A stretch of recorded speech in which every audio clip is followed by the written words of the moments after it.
Okay, tell me about your day a little bit. It's 9 a.m. You've done so much already. Yeah, yeah, it's early for me, but you know, I'm excited to be here. I've been watching for a long time, so uh, your progression sessions actually is kind of what helped me like really get back into the game Mm-hmm. when I came back to Reboot in like 2019. Because I played non-Reboot probably like 2007 till I think Reboot came out, and then I quit because everybody left to go to Reboot. Mm-hmm. And so I didn't play for a long time. And when I came back in 2019, I was kind of struggling with like a lot of stuff, and it was really your videos that kind of uh, got me to where I am today. Yeah, I can kind of take for granted how much just makes sense. And then yesterday I saw someone asking for a carry for Czak who's level 230 Adele, and I was like, surely, you know, even if it's like a hyper burn and you're not like super decked out, surely you could make a serious dent in it. But once I started explaining like all the minutia of just even a rather simple boss fight like Czak, and if it's a longer boss fight, it's like there's quite a lot of things that you take into account when you start writing it all out. It's quite a lot. So I guess Yeah. it's just been a logical build up for me. And then once you can kind of catch up, when stuff changes, you know, you just take something and take something out and you just replace it with the new information, and boom, you're up to date. But if everything is new, it's like, where do you start? You Yeah. see a Yeah. video that's There's like 3 months old. Is half of this like not yeah. relevant anymore, or is this still? Yeah, it's Yes, really hard to keep up, exactly. for sure. Yeah, that's why I work with the commands rather than with the YouTube videos, and my YouTube videos tend to be a little bit more vague and overall explaining processes and just topics, and then linking to the commands so I can keep the commands up to date in real time really quickly. And that means that whenever you know look up the video, it'll link to the commands, and then if you check the commands will always be up to date. So that way I kind of try to safeguard the longevity of the content. And of course, you know, if you're mainly making YouTube content, you want to keep shitting out new videos with with new stuff all the time, and it's actually like content making heaven, kind of. Um, but I prefer more the live content than all the prepared content on YouTube. So Yeah, for sure. that's a little bit me. But you're you have been back for a while, right? Yes, yes. But I mean, I don't know. I've been pretty casual about the game for a Mm-hmm. really long time. Uh, Everything I've done is with pretty much zero effort. Mm-hmm. I just kind of log in and do my shit. And I guess now that I've hit where I'm at, Mm-hmm. I want to take the game, I don't know, a little bit more seriously. And I guess I just don't know. I, I, I I'm looking for priorities, I guess, mostly. Okay. Yeah, the further Um, you go, the more you'll feel like you got to have a little bit more of a purpose. Otherwise, you can just aimlessly kind of wander and never really reach anything. right, right, Upgrades become expensive. You know, levels take longer. That's how the game is set up, right? That you can stay casual, but it'll just you'll struggle more and more feeling like you're making progress. That's pretty normal. right. Yeah. And I mean, I have the time and I enjoy playing the game for like long periods of time. I just want to make sure that I'm doing the best things with those that time. Like I didn't know about Threads of Fate for a long time, Mm-hmm. like years. Didn't know about it. Had no idea how people were getting so many wops. Yeah, I knew And about so it, but just there was some like shenanigans going on with it, and I didn't need it, so I kind of steered clear from it myself until I got more right, information right. on it on how it worked, and I was like, once I really started using my totems, I would fly through the potions that I've saved up for years. You just you lose out on those really quickly. So yeah, that's why I made a little guide on that as well, where I think it's pretty easy to just get the bare bones. There's a lot more stuff that you can do with it.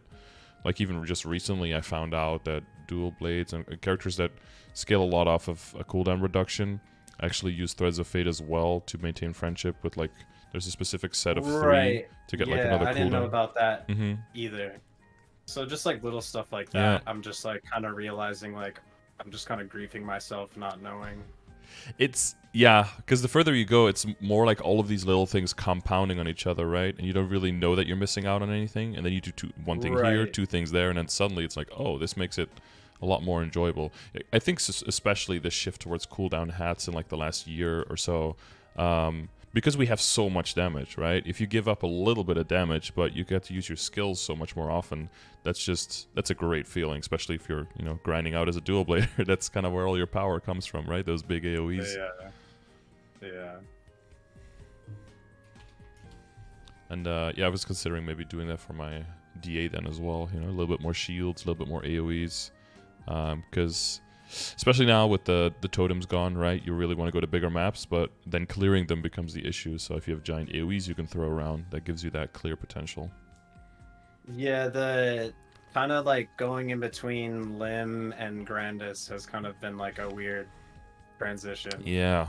Way more EXP, no more drops. It's like, it's a huge trade-off. Yeah. Yeah. I'm also like struggling super hard trying to get a boss fam right now. Yep. And it just feels super bad. And yep. Yeah, I'm at 0 on my DA myself, so I feel that. I would rather just have the XP, because that just feels better for me. Yeah, I would say that connects to what is that goal that have you thought of what a goal is that you're trying to chase right now? Well, for a while it was 8K Legion, and that kind of started slowing down once I filled out like the 40 slots of like having characters over 140. It's 42 now, right? By the way, so you can. Right. But like after all that, like getting things up to 200 has just been kind of slow, especially on the classes that I really don't like. Sure. Yeah, and Sacred Symbols just takes a while to really get feet off the ground to make any kind of leeway, right? I mean, you're almost to 65, so you can start doubling. And then in Savior, it's going to be 15 a day, so that'll definitely... So if you can get closer to 270, Arc is 10 a day with Savior, and Cernium 15 a day. So that'll definitely speed up that process quite a lot compared to the people who are like, max Cernium, close to max Hotel, like people who were there in the beginning. I can give you that edge to, at least not have to suffer for as long as the people who just got into the end game. Because I've noticed that value loss that you experience because of getting further into the game, like per time, and you feel like you need some efficiency, some extra guidance. That's even worse if you're really reaching endgame, because then there's just nothing really to do, and all you have to do is just optimize within what you already have, or just bring in a second and a third and a fourth character and just keep scaling up. That really reduces the value of your time even more, which makes me question less people who just play hard, reach endgame, and then just go do another game and then come back 6 months later to kind of catch up again, because it feels like you have a little bit more value for your time that way. So I do understand that general thinking. Yeah. So is 8K Legion, is that still a goal, or is there something there that just it's just too slow now? Well, I think that it'll just come eventually. I definitely need to still finish some of my level 3 links. Yep. I definitely need to finish Arc. Need to get my 0 up. I just hate playing the 0. Evan's not so bad. But yeah, I just need to finish the level 3 links, and then I think the rest will just come from like bonks and stuff like that over time. So I'm not so worried about the AK Legion at the moment. Yeah, it'll come when it comes, kind of thing, right? I usually tell people just try to mentally at least put the classes kind of in a bucket of enjoyable, okay, and just not enjoyable whatsoever. And then enjoyable is just like train on haste event, for example. Kind of okay could be partially pots, partially when there is a training event, and then the not okay at all is just straight bonking and burning, basically. And as long as that's somewhat clear for every character, then it comes when it comes. Yeah, I try not to do too much stuff like I don't have the Misty Island totem, because I just hated doing the content so much. So like if something in the game like makes me not want to play, I just don't do it. Yeah, you got to keep your sanity, man. Yeah. But I think there's some stuff that you wind up having to just do it. Yeah, you do have to. You don't have to. Like you said, I mean, hopefully everyone tries to find the path of least resistance. Some people just power through it, turn off their brain, grind it out. But you have the luxury now that you can wait and that you can, yeah, you can have an easier time waiting for those burns and, well, which we seem to be getting fewer burns but stronger burns, which is not great for building your Legion. So the most efficient thing to building your Legion in terms of time would be like, you know, getting all of the extreme growth potions you can get, and events like haste or any kind of event that gives like daily EXP coupon per character or something. Those are like the ones that will help you grow out your Legion the most. Right. Burns are more for like, you know, side characters, strong boss mules, that kind of stuff these days, because it's burn all the way up to 250. I mean, you're probably, for your account, you'd rather have like 3 Terra burns than 1 hyper burn, right? Even though it might be kind of the same value, but, you know, to help you, that'll give you like 180 Legion level versus, you know, maybe 40 or something, because you probably already use it on a character that's decently enjoyable, which you already have past level 210, I imagine, so... Was the Shadower your hyperburn or? Yes, because so there's been a lot of time, like I've been playing Dual Blade since release. And way back when they did like 15 million lines and no one else could hit more than 3. Yeah, and their mobility was just insane. It was like, this class came from a different game. What are they smoking? Yeah. So I think for a long time I felt like a lot of loyalty to it, and then I was like, maybe I would feel better if I switched, and then I didn't want to like dedicate to switching because of the nodes, and so I just wound up playing all 3 Explorer Thieves separately, and I've kind of just enjoyed that for what it is, because there's things that I do and don't like about all 3 of them, and no matter how much people try to like compare the 3 and say one's better, I think they all have pros and cons. Yep. I mean, they all have dark side, so that's damn useful. Yeah, I don't think I could play a non-dark side class. I really don't. Yeah, I don't have hands like that. It was weird to have dark side and be like, oh, I just don't have to worry about any of these things. It was such a weird experience. Yeah. I mean, you have to get used to popping dark side, but then once you do, it's like, damn, so much pressure is off of you now. I tried playing a hero and like realizing, like, those things do stun you. All the things that I can't do without dark side. Oh my god, like I don't know how people do it. Yeah, it's a lot of repositioning, dashing, preemptive, walking out of the way. There are some bosses where they made it in general more doable, right? Like for Lotus, when they made the debris show up on top of the map rather than just come in with falling speed already. So that's how we got to learn. But yeah, the other ones, they just come in like Magnus. They just come in at lightning speed sometimes, and you're just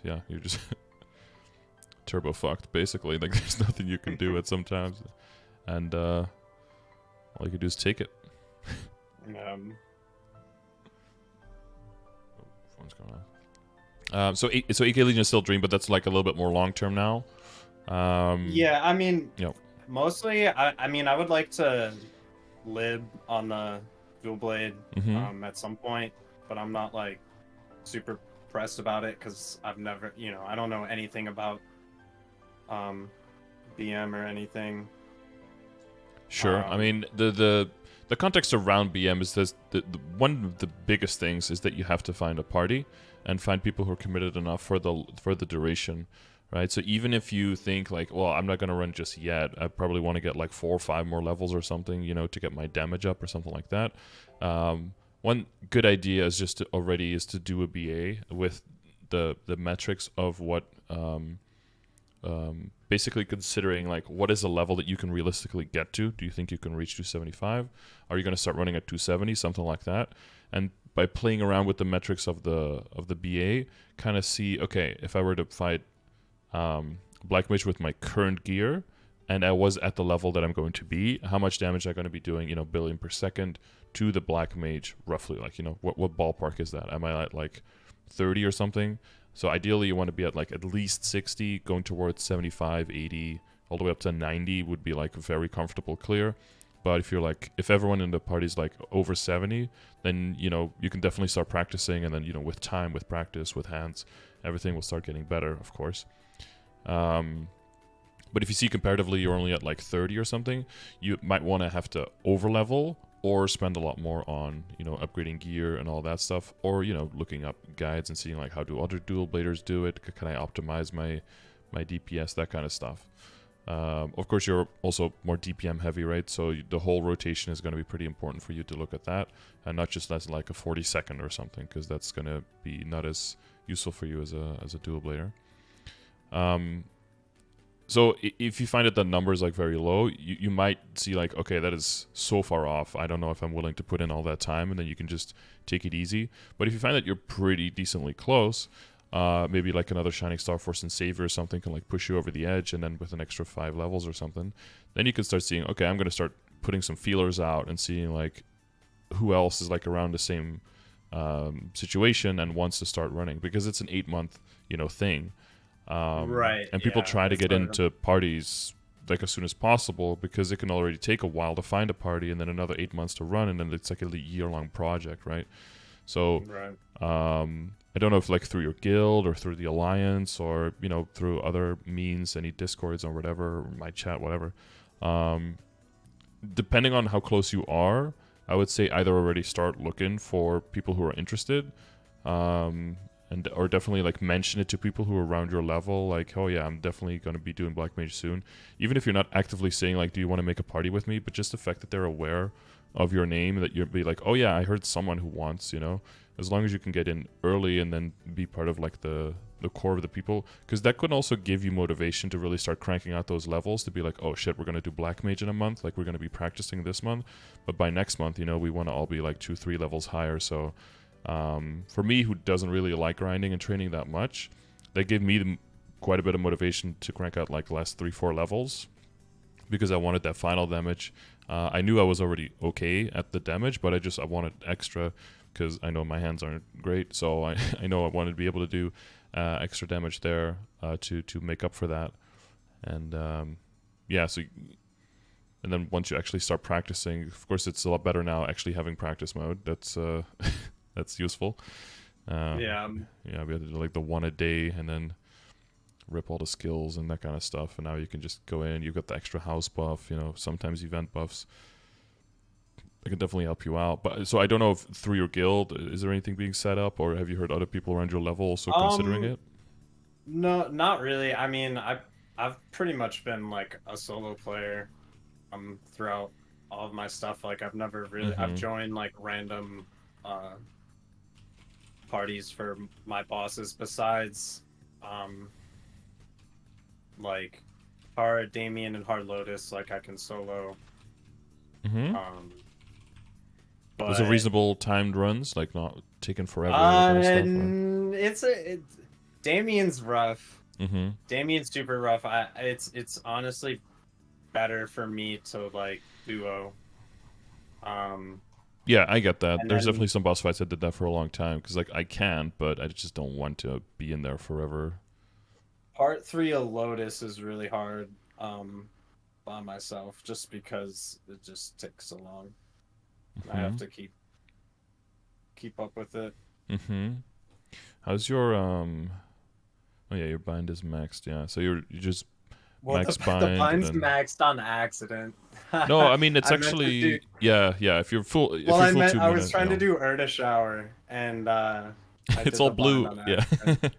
Yeah. Yeah, they look too similar. I agree. I had a bunch of experience nodes from Clovers or whatever. Yeah. You've got some. What are your timers again? Is it 40? Is it 45? On Last Resort? Last Resort. Or is that 60? 45? 90? It's one of those three, right? Like the cooldowns? Yeah, cooldowns. Last Resort's 75. Oh, 75. Girl, close. And Shadow Walker's 190. 190, yeah. Because I'm thinking if the bind is maxed, you could almost start working towards doing like one Shadow Walker every other bind instead. But 70, 77, 70, 210. That would be almost 2 binds. You do like... Yeah, but then you would never be last resorting on bind. Like 1 in 3 only. I'm just trying to see if, like, mathematically, if there's any bonus to having it maxed. I think there could be a bonus, especially if you're still struggling with the boss. You can use a bind almost as an iframe, right? Like, if there's lasers and platforms and you're like, okay, I'm not getting out of this, you just bind him and pop Dark Sight and then jump around. It's not ideal, but it will, you know, help you survive another situation where you're like, I'm definitely going to be dying. But you do have your iframe available to you quite a bit. What's the inner ability meme with dual blades? You don't take cooldown skip, right? Still take that buff duration, because there's always a bunch of stuff changing surrounding that. I think I have buff duration. Yeah, buff duration and boss. Yeah. Yeah, I wonder to which extent people want that.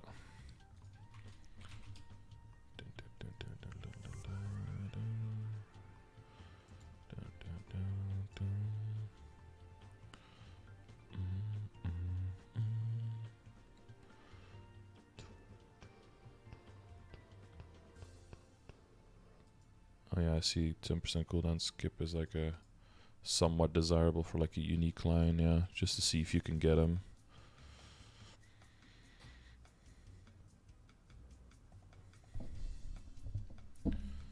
Yeah, he's playing all 3 though, Joe. He's playing all 3 of the base thieves already, just in separate fields. And I do agree with that. I think job change is kind of bait, because you have to restart on all your nodes.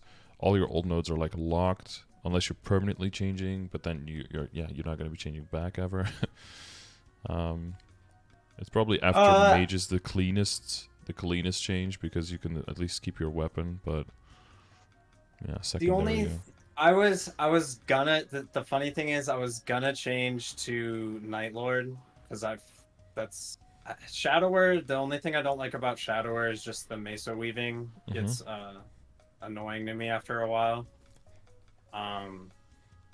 But I went to star my transposed Katara, and I was like, oh, if I get it to 22, then I'll just stay dual blade, and it went straight to 22, and that was like the first 22 I got. So I was like, all right, I guess I'm staying dual blade on this character. Seal the deal, yeah. Yeah. So I think this one will just stay what it is. I'll probably take the Night Lord past 250 eventually. I mean, that and people definitely have been known to, maybe not quite at 264 yet, but at least at 270 or even up to 280 to change back to dual blades, just to be able to train at decent rates again. Right. So yeah, and like I said earlier, I mean, I like different things about all of them. Dual blades, like, you're like 0 and 10 in lane, and then it's like we have late, you know, like you're gonna catch some steam eventually.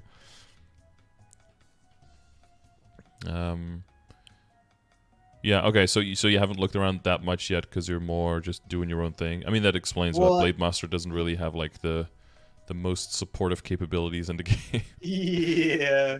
That part kind of sucks. I wish we had like some sort of reason to be in a party. Yeah. Well, being able to kill stronger bosses is probably the biggest one. Yeah. Yeah, I guess there's that. Soloing those just takes forever. Okay, so that's kind of a slow process as well. But so my advice would be definitely to check like a B on current level Black Mage. Check one on final level Black Mage and kind of see what would the value of leveling be, and if leveling gets you close enough, so like 60 bare minimum, 75-ish is like a good goal to have. Anything over that will just be tremendously helpful for your team. So I also wasn't like super worried until I had full arcanes. I don't have my weapon yet. Yeah, that's definitely a huge bump, right? That's so are you just like still hoping for a drop, or are you eventually going to be like, fuck it, I'll just buy it? I mean, I could probably just buy it soon. I was going for just the drop, but I've slowly gotten everything else through the drops. So I could probably just buy it. Yeah, I get that. I think my hero just got like 7 weapons or something, so it was like, okay, brain dead. I guess I'll make the upgrade. I wasn't planning on it either because I was 20-star Abzo. But then my marksman has been running pretty much twice as long as the hero so far and hasn't seen a single weapon yet. So that one's now only on the 3rd box ever, which is also wildly under average. But you know, some characters get it and some characters don't. I don't think there's anything bad about getting a weapon, and if you end up getting a weapon box later, that just means you have a backup for tapping to 19. Because as weird as that sounds, once everything else is 21, like tapping the arcanes up to 19 is very easily the next move. And price-wise, I mean, it's expensive, but everything else is expensive and way more risky. So, you know, and the jump from 17 to 19 on all your Abzos combined is a huge amount of damage as well. Yeah. And that's usually where, like, Black Mage wise, those numbers will come in when you're like 21 everything like all the accessories, 3-line or 2.5-line, weapon, secondary and emblem is probably going towards 3-line or 2-line with like a useful 3rd line. And then all the arcanes 19. Maybe the weapon stays at 17 because, you know, it's more rare and harder to get back up for. Like the armor's probably at 19. But pretty much everything else 21. Maybe the CRA 22 by that point, but that kind of depends on, you know, events and that kind of stuff because it can be very expensive. So once you find yourself around that area, that's typically when like Black Mage definitely becomes an option. If levels, right? If levels, because it's a huge amount of final damage loss if you're a few levels below. It ramps up pretty quickly. Just 5 levels below is like a huge difference already, right? Right. Yeah, the leveling part, I don't mind the grinding. I do like a couple hours every day. Mm-hmm. Pretty consistent with that. Okay, that's good. Yeah, start putting your feelers out, I would say, and start seeing if there's some other people around the same with the same kind of vibe that also, you know, want to get it done but aren't like super, you know, try hard, because that can put a lot of pressure on you during the boss fight, which might be counterproductive. My first Black Mage party was definitely just a bunch of people who wanted to do it, and then some people were a little bit slower learners, some people were faster, some people were just doing more damage, some people wanted definitely to start clearing the next month and knew they could. Some people had like a harder schedule to, you know, to coordinate with, and it's very possible as well that first, it's almost kind of like a relationship, right? It's not because you like hate each other, but sometimes shit just doesn't work out, you know. So you got to give yourself some space as well to just be in a free practicing environment for that, and where it's like this isn't like the be all end all, like it has to be this. It's also okay that we're like, okay, well, scheduling doesn't really work out. Everyone start looking out for more people, and then if everyone finds another person, suddenly you have 2 parties and you can start, you know, mixing and matching, maybe better connection, who, like, which classes work better together, you know. Oh, this party has a Kana, this party has a Bishop, we have a bunch of 3-minute bursts, a bunch of 2-minute bursts. You start splitting those up, you can optimize that way. For me, it was very weird on my ARC, for example, because it started as like a 4-minute class and then with a Kana, and then it became a 2-minute class, and it was yeah, like that was very weird as well, like halfway through. So a lot of stuff like that can change, so it's never going to be perfect, but it's all about just like, you know, dipping your toes and getting started. But I think the BA start would be a good basis to start off of. Okay. And then, yeah, I guess like my biggest question was like, 1, what to do with my meso. 2, I should be starting Oz by now, right? Probably a good Like idea. Yeah, you're more DPM-y, right? But you do have like 3-minute big bursts, so especially for soloing. So if you're partying, you're doing 2-minute, you're doing 3-minute with a Kana, then that's definitely going to be beneficial. But if you're soloing, I don't know to which extent you'd want to be switching rings because of the DPM benefit.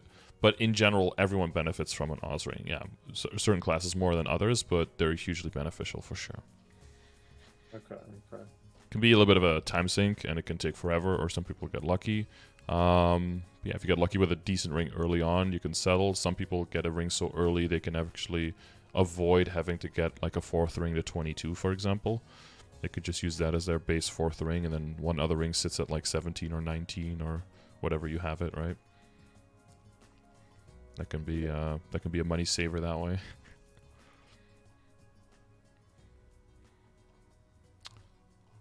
But yeah, it's also a little bit of a startup process, right? Do you know anything about Oz or? No, not at all. It does look like I know a lot of people hate it, but I think it kind of looks interesting to me. Mm-hmm. I'm sure I'll hate it after I do it a lot, After 200 but times, you're like, yeah, but it does look interesting to learn. I just didn't know, like, I just watch a video kind mm-hmm. of thing and just start doing it. Yeah, there's like Is a it big guide on Dexless, I think it is. Yeah, I got it in the chat now. There's like, all the floors come with some, but they've recently overhauled it quite a bit to make it way less tedious and just more streamlined. So that's pretty cool. Yeah, the idea is just in the beginning, you just don't have a lot of time. You just try to get as far as possible. As you get better at the okay? floors, you can climb further. And then as you gain more points, you can unlock more slots. And then in those slots, you can buy these thing called stupid pills, which just basically extends the duration of your run. So the further you can go, the more points you can get, the more you can extend, etc., etc., until eventually you can do Okay. very far runs. And there's certain like interval floors where you get stronger chests. And every 10 floors, there's a boss fight, which gets more and more weird and more annoying. But every single boss can also drop boxes. So if you run that with drop gear, you can actually get decent amount of boxes also from the bosses sometimes. And the base concept is chat, you have to tell me if I think you can do 200 floors a day, I think is the number. And but as long as you're under 200 when you start a run, then you can finish out your run. So you can make it so that you end at like floor 199, for example, right?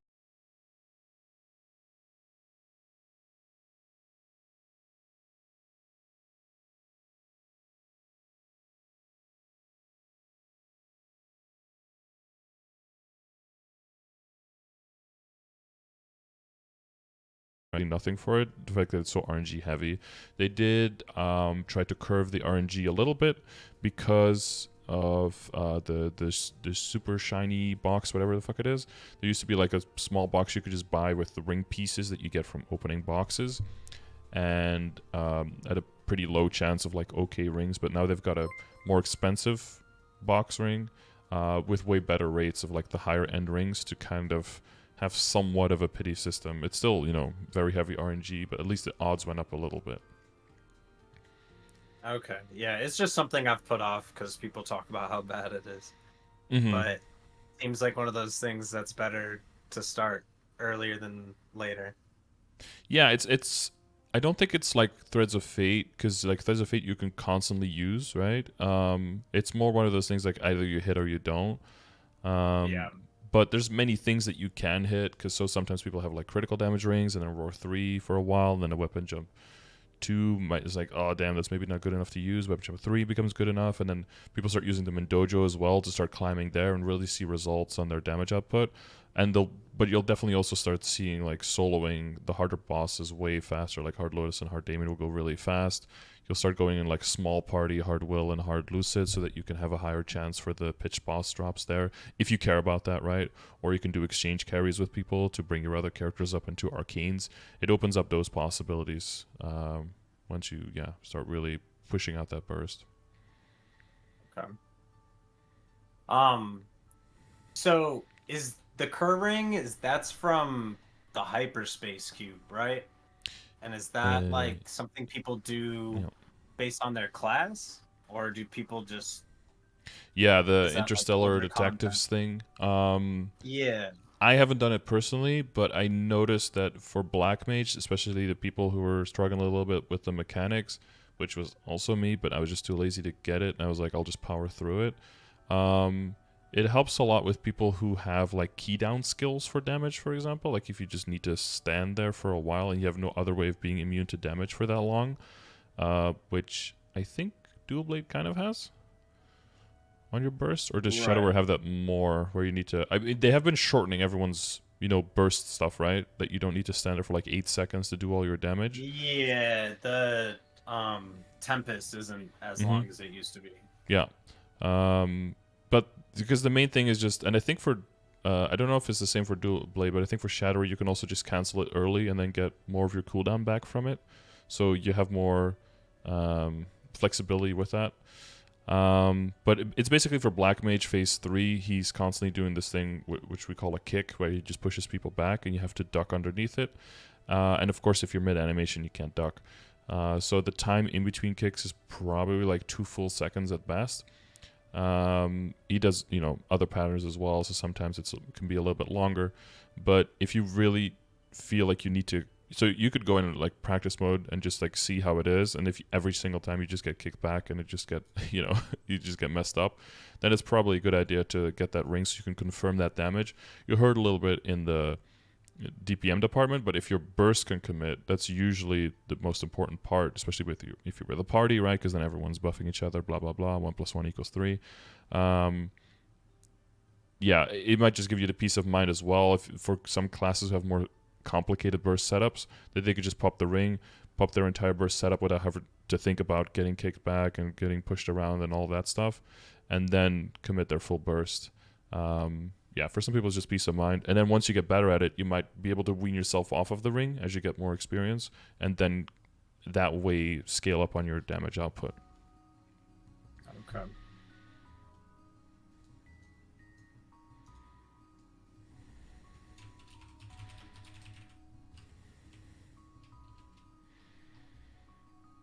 And yeah, that does weave into, like, you know, where do you spend your money a little bit, because if you're going to get these rings for a while and, you know, rely on them, then that does mean that that ring slot or ring slots that they fill up, that you don't have to worry about those too much for now. You can just circle back to those later, right? Right, yeah.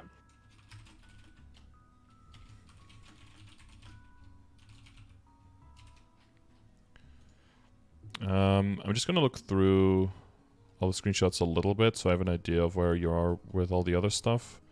And then we can circle to the equips based on that, basically. Yeah. Did you have any other questions written down in general? So what exactly am I supposed to do with the PAP mark? I finally got one. Mm-hmm.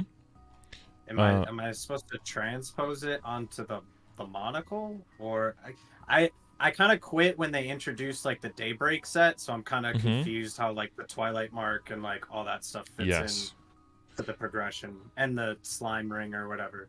Yeah, sure thing. So there's a few stages of like best in slot, which means it's not best in slot, so I kind of hate the term, but essentially the most reasonable thing to go for most people is just high Star Force superior, and then fill in with whatever are the best pieces besides that, which ends up being pretty much all the Sweetwater stuff. And then what we found is that you can even transpose into the Sweetwater stuff to make it even stronger. So we transpose Pap Mark into the Monocle to make that stronger, and the Dominator Pennant into Sweetwater Pennant to make that stronger, because the only alternative to that that's even stronger would be pitched, and, you know, horribly random, extremely low rates. Even if you do get it, it's probably going to blow up before you get right.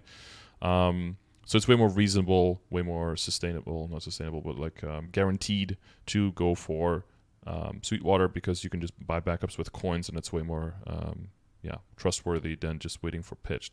So where the Dawn set comes in is that basically, essentially you could take the Twilight mark and transpose it into Sweetwater Tattoo, but what we found that is and that was kind of going to be the idea when the test server for Korea came out. Well, what they did was they moved the 10% boss damage on the 3-set Dawn onto the 2-set. So now what that means with the Slime Ring and the Twilight Mark, it's actually better that way. Also, there was a little bit of a meta shift, of course, in the beginning when people were already running the hard bosses. They could get their hands on a Twilight Mark very quickly. And now that the higher level people have their Twilight Marks, now the lower level people can get their hands on it more easily as well. It can drop from normal, but it's extremely rare, so you're mostly, you know, hard lucid, hard will, you're going to see them.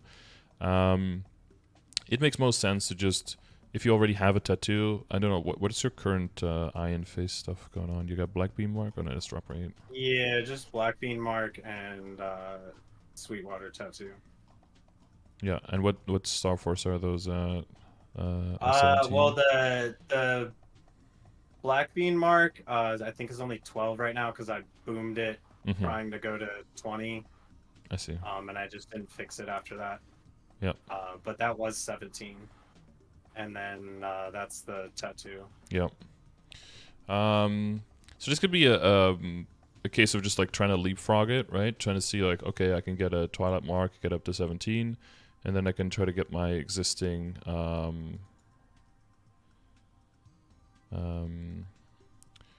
tattoo. If you have, you know, Dinero backup, see if you can get that one up to 19. If that goes, you can do the Twilight mark again, kind of like, you know, leap it that way. If one of them booms, then you just use whichever is the other one. Okay. Yeah, it's essentially the set bonus with the ring. It kind of depends on your total resources available, like backups and stuff. How are you with Gollux coins and that as a resource? I think I have 2K coins, but no belts or earrings, unfortunately. And I run it like every day. That's unfortunate, like, yeah. 200 plus drop. Yeah. And for a while, if you have that many dropping. coins too, so.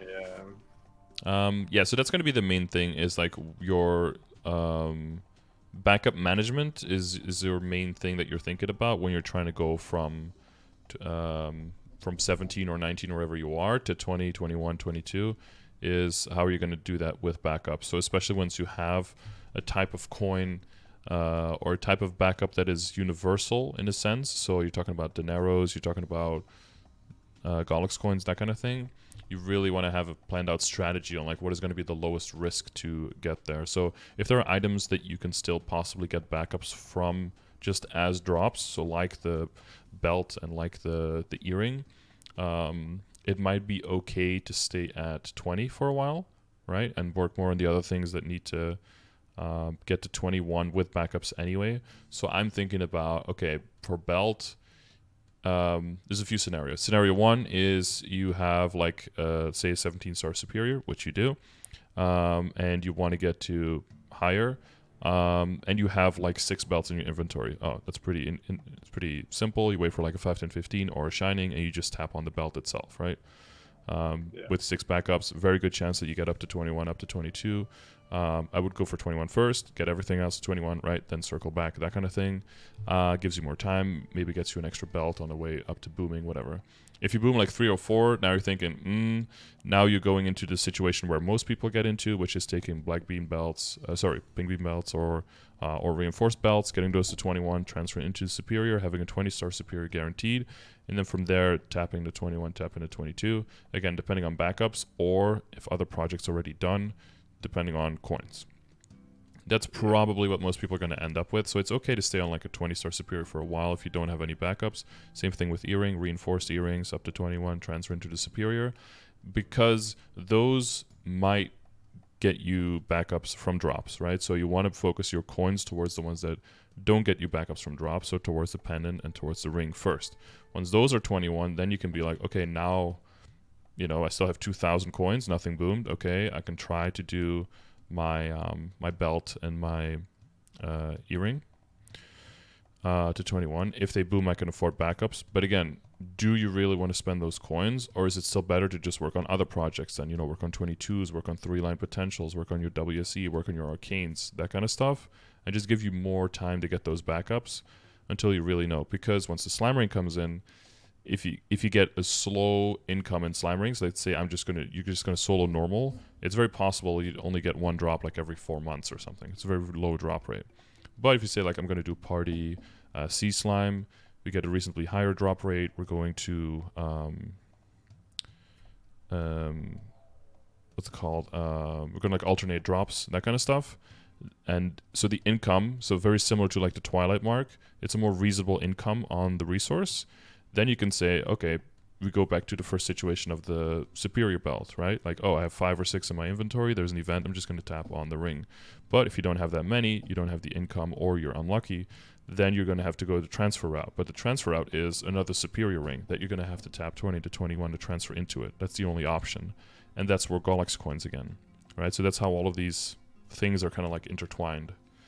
So what I advise against for most people is don't get like a 17 mark and a 17 ring and then like fully deck out the potential and get it to like 30%, because then you kind of lock yourself in, especially if you're in your situation, because your next step is going to be severely further, right? If you get your first drops at like 240 something or 250, then that's fine because you're going to be on 17 star 2-line stuff for a while. But if you're already where you are, you're already preparing for that next step. So I would be looking for the future pretty far ahead, Star Force wise, and really only start worrying about potential and stuff once it's at least 20 or 21 stars, and then you can start committing to it in potential and, you know, in other items cases in flames. Yeah. So all the way back to your first question, the transposing, right? So ideally, we transpose the PAP mark. That's a really, really good flame, by the way. It dropped like that. Yeah, that's the first PAP mark I've ever gotten, and like I think it took 33 weeks. Okay, well, 33 is still reasonably, still reasonable amount, honestly, for most people. Yeah, I don't know exactly, but it's probably like an 18 bill flame or something, I'm guessing. Yeah, it like literally in value dropped like that. Yeah, so I would definitely try to transpose this into a monocle, and then go with Twilight Mark and go. Your second pendant now is a 21 Dominator, right? Yeah, I did that on one of the Star Force events. It was 17, and I was like, I'm just gonna see what happens, and I ran out of mesos like as I was getting it to 20, and so I just left it at 21. But yeah, I can do fine. something with that, right? Yeah, exactly. Like if I get a source. Yeah, or well, is that not what I do with it? Well, you could, yeah, but there's one jump in between getting a source, right? Is getting a higher star superior, which would be a high star dominator to transfer into. So it's just set up for that instead. But if you have any other dominators, you basically just do the same thing as the as with the PAP mark, right? You get a good flame on it. Probably not as good as this one. You're gonna probably sell a little bit lower because this is pretty crazy. Get it to 16, transpose it into a Sweetwater Pendant, and then you basically equip the Sweetwater Pendant instead of the Dominator, and you transfer the Dominator into the Superior Pendant, and now you have 20-star Superior and a 17-star Sweetwater. That's going to be a significant upgrade. Well, not as significant because you were coming up 21, but the jump from like a 17 Sweetwater to like a 19 Sweetwater is going to be fairly small. So then you're going to get into the area of easy upgrade. Plus, with the dependence backups that you have, the coins backups, 21 Superior shouldn't be super far away. And if that goes wrong, so that'll depend on how many Dominators you have. If you have like 1 or 2, you might not want to do that just yet. But if you have like 5 or 6, then that could be a reasonable upgrade for you to attempt during like a 5, 10, 15, so you can get another Dominator backup if you have to. I think I only have 2 spares right now. Yeah, so that's something that could happen in the future, but is a little bit more midterm. I mean, when I'm talking like next Shining, that is in Savior, right? So that's still 4 months away. So 4 months of daily normal arc with drop coupon and drop familiar and all that, right? Hopefully you get a few there. Yeah, I've been getting so many on my Night Lord. That's the worst part. I think I have like 10 of them on my Night Lord right now. Oof, yeah, there's uneven distribution going on. Yeah. Okay. But no, I made that pendant like pretty much on accident. And then a lot of the potentials on all my stuff are kind of like really low effort. Like I just kind of, some of them are really lucky, and then the others are just whatever I could get. Yeah, because you're really at the cusp as well. Like with the weapon, is like that potential is, I mean, it's pretty bad, right? Yeah. So you're like, yeah. Do you really spend money on this now, or do you just buy the arcane? Yeah. Well, I figured at this point I'd just buy the arcane. Wait for my arcane. Yeah. Instead of putting money into the potential on that. I mean, it will have effect on what you're saying, like stuff like Hard Damien and Hard Lotus. It will slow those down quite a bit, because percentage attack for you is quite huge because of the amount of attack you have. With the Katara, you have quite a lot of extra attack, right? So that is going to have a big ripple effect on the potential lines.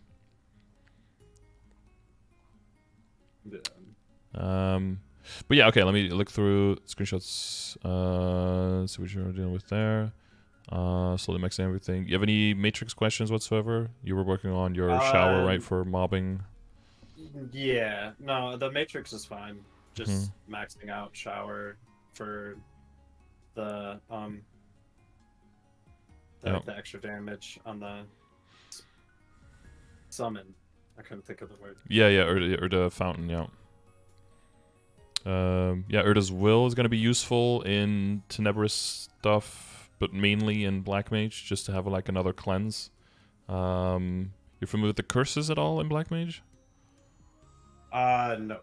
Basically, I'm going to say every attack, not every attack, but like 95% of the attacks will give you a color curse.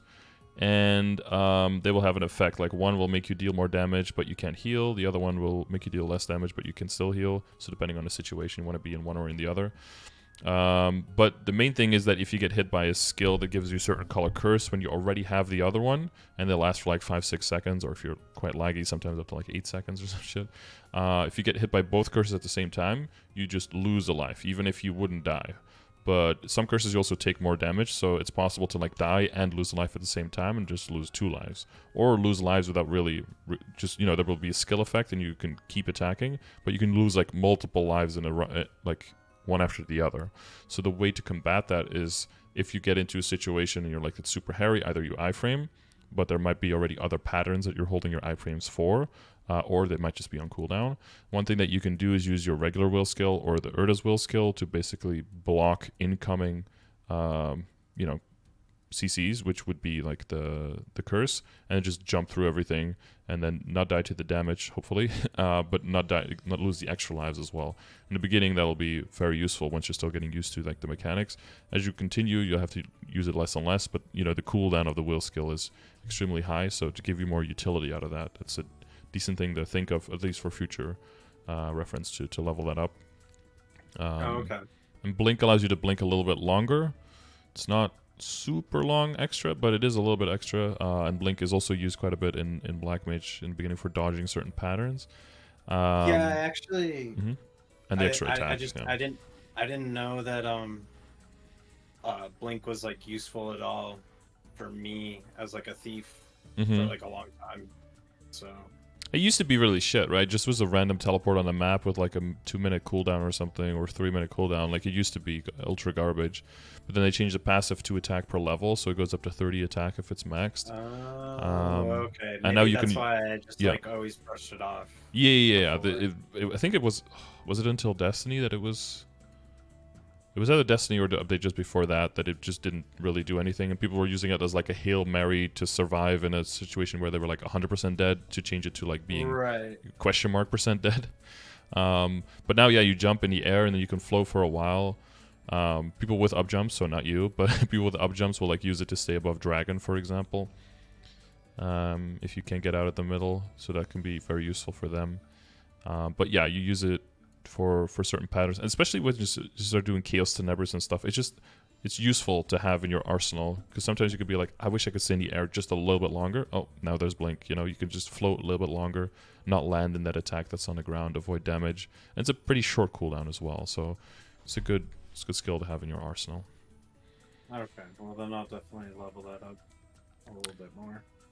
Yeah, just to say that there's definitely still nodes that you can open on here, and it'll be useful. As for the decent skills, though, I would say, because I'm assuming that you probably have those on auto buff, right? Yeah. Yeah, so you already have 100% coverage. I think it's totally fine to just disassemble extra decent skills, because your holy symbol is maxed and all the other ones. I think that just gives you extra shards to max your other stuff out. Venom is still not useful, so, you know, we're praying for the day that it was really weird to me that with Destiny, with the Explorer Thieves being revamped, that they didn't do anything with Venom. No, I was like, I thought they forgot. They kind of forgot about hyper skills a little bit, I think. They could have done some cool stuff there, and then Venom just got completely forgotten. I've always wanted that skill to be a little bit more useful. Yeah, I think only Cadenas use it at like level 280 or something for a little bit extra critical damage for an extra debuff, and I think that's it. So, yeah, not very useful. I watched a Dual Bladers video, Tommy, I think, and he was showing how he was using it for mobbing when he combined it with Urda Shower. Because of the way, something about the way that like Urda Shower would like proc the hits. and then he would use Venom Burst like after it, and was just like using it as an extra mobbing skill. And I thought that was interesting because I've never seen anybody use this skill. Wait, so as shower or as fountain? So like as the AoE or as the summon? As he would use it like as the AoE, and then would hit Venom Burst like right after it. Okay, so kind of like weaving it in with the animation or something as like a extra tick. It has something to do with the way that the AoE skill, the way it hits the mobs or something. Technically works if you're not one-shotting. Yeah, well, I mean, my the only skills that one-shot in Grandest for me are my 2 5th job skills. My main like mobbing skill doesn't one-shot. Okay, yeah, I mean, I think part of that is going to be just your weapon, right? You switch up to Arcane and you get 2 lines attack, and suddenly you're just doing way more. Right, yeah. I think that'll make a big difference too. I mean, it is cool though. I definitely don't want to say like the skill is always garbage. Never even look at it, because then that's how you get stuck in meta. Yeah, yeah, no, for sure. It's always good to keep exploring your options. Yeah. Yeah. Other than that, looks great. Links. So this is more a little bit of survivability build. You got the invincible belief in there. You're not going pure damage with the Cadena, right? Close call. Yeah.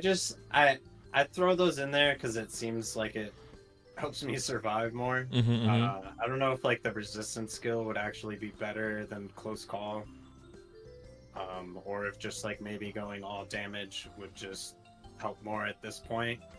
Yeah, that depends on the boss and the amount of it's basically just your confidence level. If you feel like there's a really good chance to actually die out here, then just take all the survivability you need. Once you know, like, I can do this boss, the more damage the better, because then you get to the situations where you can die just less, and you damage is also survivability, right? Damage is shorter, boss fights is survivability. So it comes down to the confidence you have with the boss. So it just goes in hand in hand. As long as you're aware of all the possibilities, then you're fine. Well, I guess sometimes I don't know what I would use instead. Yeah, like you said, the link skills is always my blind spot. The fucking name, Spirit of Freedom. Like, Spirit of Freedom could be an option. Certain boss fights, it just makes more sense. So like in Tenebris stuff, if you die in Tenebris stuff, you want to just stay dead for a long time, wait for your cooldowns to come back, and then maybe you have a bunch of stuff to pop as bursts, so you can pop that, you know, basically you have a kind of occurring whenever you respawn without needing to use a ring slot for it, so that you can pop those and you know, without too much pressure, especially in Gloom. I don't know if you've done Gloom already. I have not. Gloom has the darkness phase where there's just a bunch of, you know, you can only see like a circle around you. There's a bunch of minions flying around that try to do quite a lot of damage. There's like hands that try to grab you and lock you in place, all that cool stuff, while the boss is still doing all of its regular things. So what you can do is you stay dead for a while, and those like little minions they'll bunch up and they'll just keep spawning, but the darkness won't go down until you kill them or until they die. So if they attack you, they explode and they also die, but they do a lot of damage. So one cool thing is you can stay dead for a long time, have them build up, and then you respawn and you can just kill them all while you're immune, or they could just explode on you and stuff like that while they're immune, and that takes care of like the darkness meter quite a bit as well. So for certain bosses like that, it can be very useful. Other one to consider if you're going for boss parties is the Noble Fire from Adele. Yeah. That's a decent one. And then the Cadena link, of course, especially in conjunction with Empirical Knowledge, is pretty much always you're going to be higher level than the boss, right? So that's going to be an extra 12% damage. So that would also be better than Elementalism, for example. Those are things to consider. I personally, but that's again because I'm not a dark side class, I like the Cygnus Blessing because of the extra abnormal status resistance. It might be just purely placebo, but if it just shaves off just enough of a stun so you can get chain stunned, and you can just dash out of the way, that can make the difference between just standing there and taking it to the face versus getting out of it, regrouping, and you know, saving yourself a life. So that might be something no, worth experimenting with as well if you need that. That makes sense for sure. That might actually help for me. Yeah, it might be a tiny difference, but if it's just enough, then that could make a difference. Well, I think when you're getting chain that's stunned like that, you know, even the then you fucked up, difference of course. But feels like you don't want to get punished better. every time. Some people will use tied up battle, but that's really if you're moving around a lot, so that's pretty situational. But yeah, like I said, as you get more confidence and you feel just more empowered and more in control of the boss fight, you can more freely just crank out the damage, and then that'll help you gain more control over the boss fight. Okay, would I ever use the cane link? I use that one for like dojo and culvert, basically. Yeah. Right, that kind of stuff. Okay, that makes sense. Once you know exactly, like, these are the only two things that can possibly ever kill me, just look out for those two things, and for everything else, just like spam damage, basically. Yeah.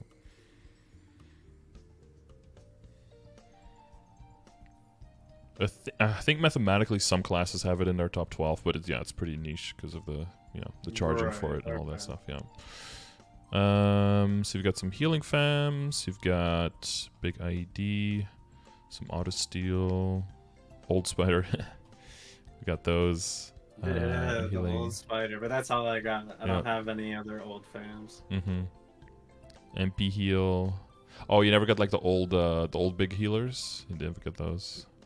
I don't have like I don't have the boogies or anything like that. Yeah, the one thing I did is on my mules I got on the characters I was gonna play a lot, I got the mutant snail because that one was large healing, and I got the castle golem because that was a unique one, but that was also a large healer. And then on the characters I didn't play as much, I got I think it was called the platoon Chronos because that was like a mid-sized heal, and some kind of golem in Genesis somewhere.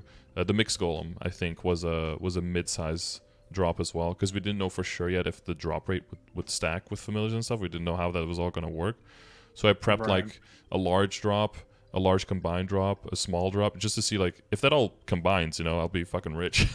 But they obviously had some kind of system in place to make sure that didn't. Otherwise every character I had already would be running around with like 300% drop clean just from familiars. Would have been kind of busted. Yeah. That's crazy. So you have like an okay foundation, but no boss damage whatsoever. So it's very similar to what my DA has. I feel that pain. No boss spams, but I have the meso and the item drop. I guess I did have a question with that. Sure. Is there should I not be using the spider because of the way stuff stacks? Like, isn't the large? I think my large fam gives me more drop, but it doesn't give me the meso drop.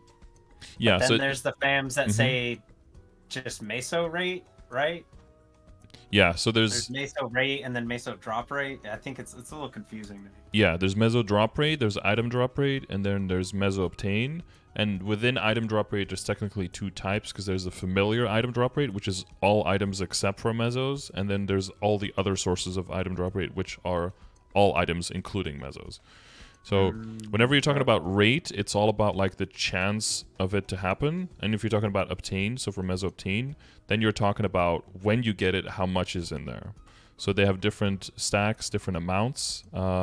So the main thing that you're considering is the large item drop rate is typically the one you always go for, even though that doesn't include infamiliars, right? Even though that doesn't include meso bags.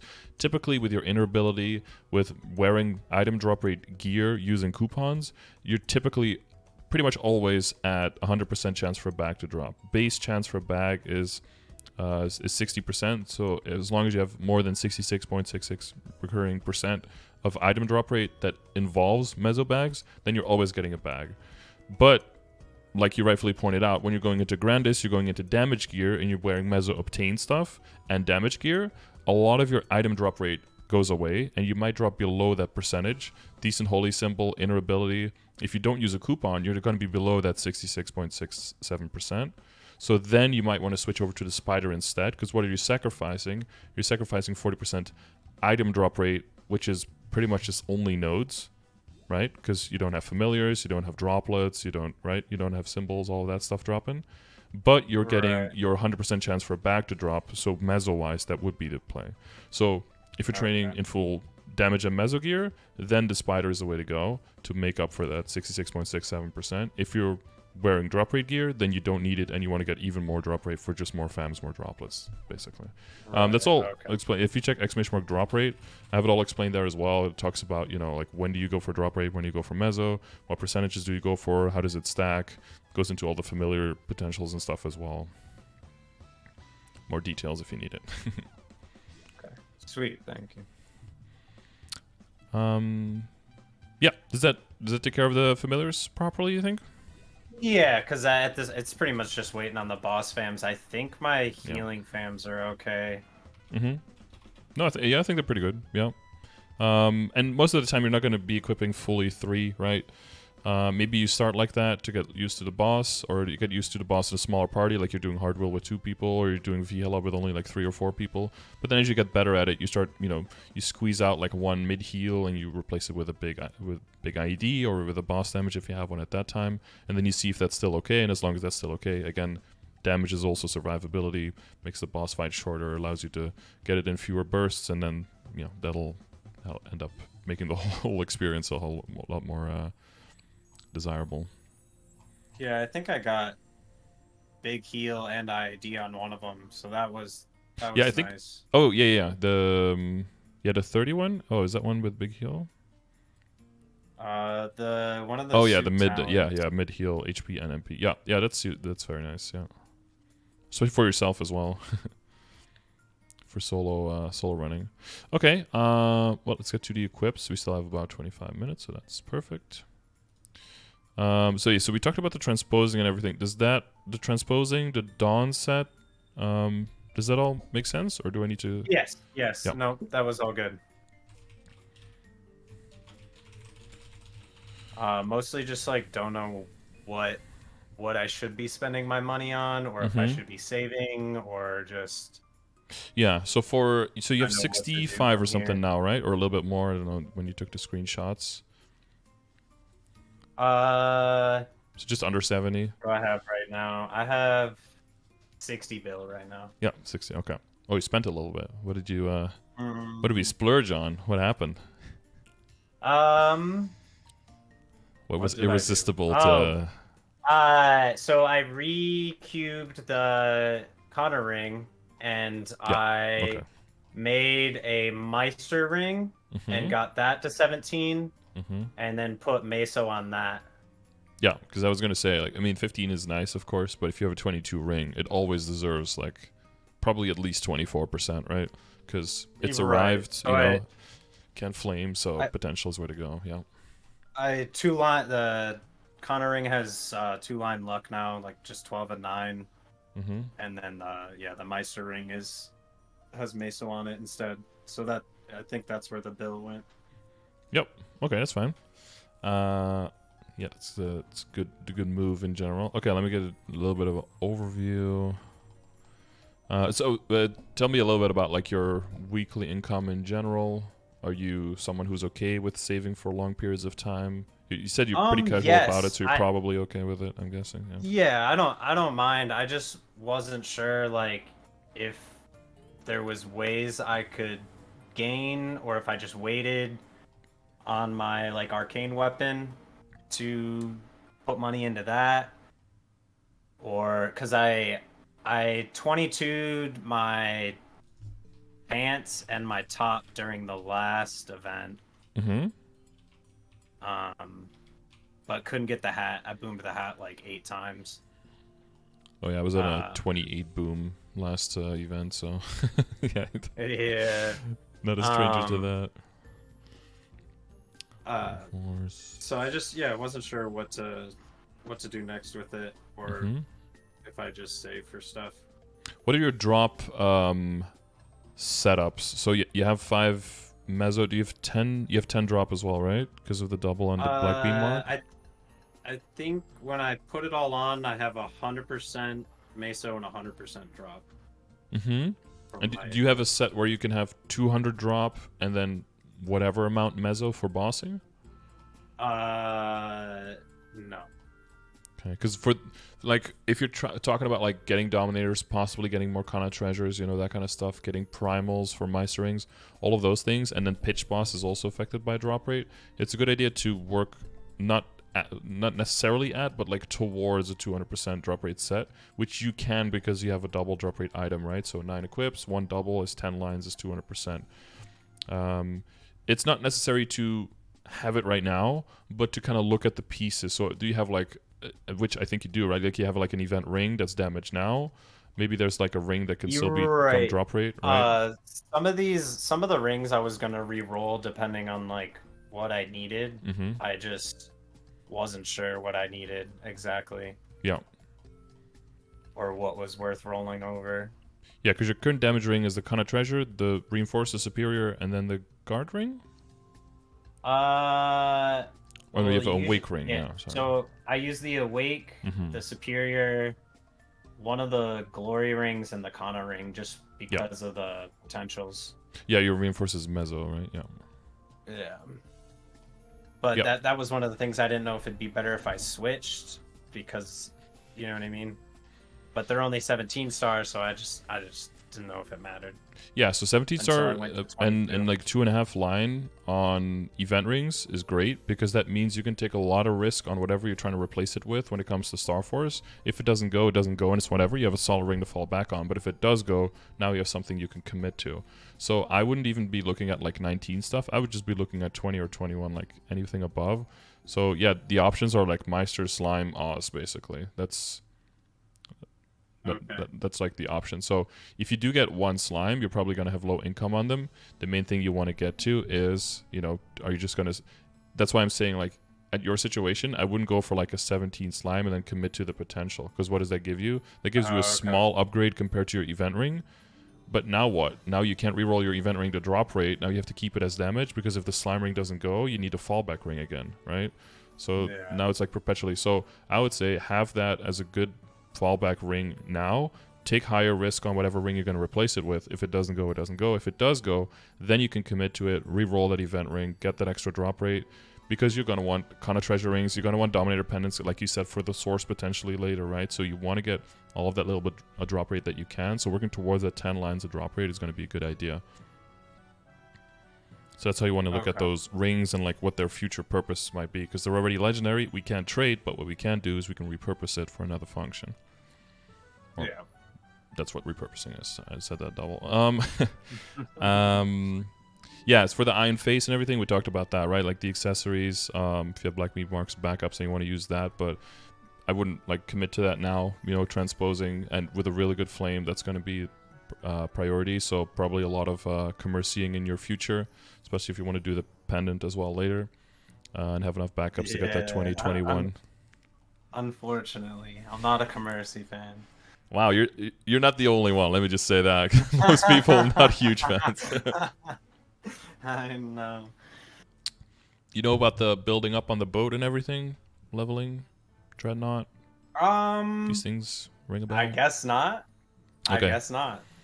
Just check out !Mercy in the chat.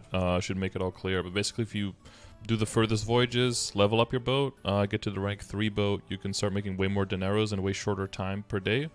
It's not worth it if you're just getting one of the accessories and then piecing out, but if you're trying to go for transposing, which costs a lot of money, backups, high star force, then it's a more efficient path and it gets you to your final destination longer. The build up is a little bit longer.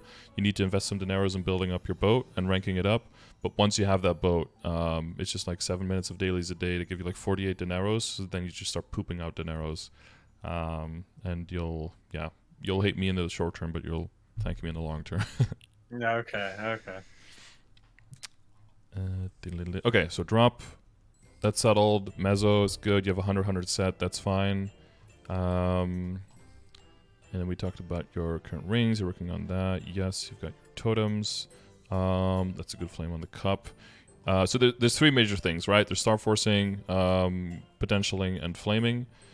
Do you feel like for all of these 3, you kind of have a so star forcing is like the biggest question, I'm guessing, out of those 3?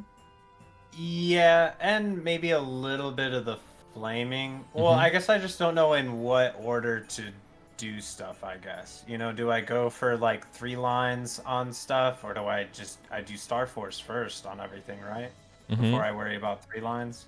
Yeah, so if the future of the item is potentially to get transferred into, then the potential is a lower priority, right? Because it has to be redone after that. So then it's typically okay to have like 2.5 to 3 line unique or 2 line legendary is probably as far as you'll ever push that. Or sometimes even like 1.5 line legendary, right? Like a 15 or like an ugly 18% or something like that. It's totally fine. If the item is going to stay that item, then potentialing stays on it, so it can be a higher priority depending on how important star forcing is there. So I mentioned that because by that logic you could say, oh wait, CRA stays CRA, so CRA is high priority for cubing. No, because CRA cubing is garbage, and it's just horrible, right? Like the pants are like okay-ish, and then the hat and the top are like the worst experiences of your life, and you have infinite backups for that. So star forcing is a way higher priority there, just because of backup access that you have there. But for most other stuff, the general priority is weapon secondary emblem want to have 2 useful lines right off the bat. Like if you're getting the legendary, you want 2 useful lines. Otherwise, don't get it to legendary. Keep it unique, right? It's not even worth the tier up cost if you're not going to commit to it. Then it's like badges and heart if you have those. I don't think you have a potential badge, right? No. Despite having such an old character, unfortunate. Yeah. I back then I just didn't know enough about what was going on, and I just didn't log in enough. Like I played back then, but I just didn't know. I mean, I have some characters better. from back then that don't have it. I was like, I can always just get it later. Like it's not that important. But then you don't know what you got till it's gone, and once it's gone, you're like, oh, that was actually pretty important. Yeah. Yeah, it was one of those things. And heart is the other thing, right? That's also a high priority because low junk lines, basically. But you've got that 2.5 line already, so that's good. And then it's accessories, and then it's basically everything else, and then CRA last kind of thing. In terms of cubing priority. Now for star forcing, it's basically just where is it the lowest risk that I fuck up. So like where do you have the most backups and the highest chance of evening out or increasing your gains. So it's typically like CRA first, and then anything you can transfer hammer and guarantee to 20. So the stuff into or the CRA first, and then right after CRA, because those are like guaranteed backups, it goes into like where do you happen to get the backups? Do you have 12 Kana treasure rings? Then it's that one. Do you have 12 Dominators? Then it's that one. Do you do Commercy a lot and do you have like infinite Dineros? Then it's that one, depending on if you do transposing, right? Did you get lucky with superior belts? Then it's getting that one on the thing itself, or with earrings, same thing. Typically it's not, so then you start looking at the transfer hammer stuff. So then it's like ping bean belts, those are the easiest to get. Second is either reinforced earrings or it's the extra Kana treasure rings or maybe Meister rings into a superior, right? It just depends on where your account is lucky and unlucky. Some people are going to have 10 primals and 0 superior belts, and some people are going to have 8 belts and are going to have 1 primal, right? Wherever that priority lies for you, that's where you push the most. If you literally cannot push on any of those things, well, first of all, sorry, that's a horrible situation. But second of all, that means you're probably going to just be pushing on potential more on those items that are not going to get transfer hammered into and getting those to 3 line first. That's because you want to do something with your money, right? And to a certain extent, you want to sit on your money. But if you're sitting on infinite money, you're sitting on progress, and you're not getting progress. You're slowing yourself down, right?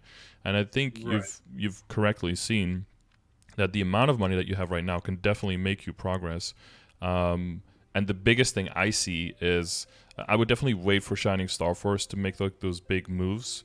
Gives you some more time as well to get potential backups, and that will allow you to maybe make more optimal choices by then with more money.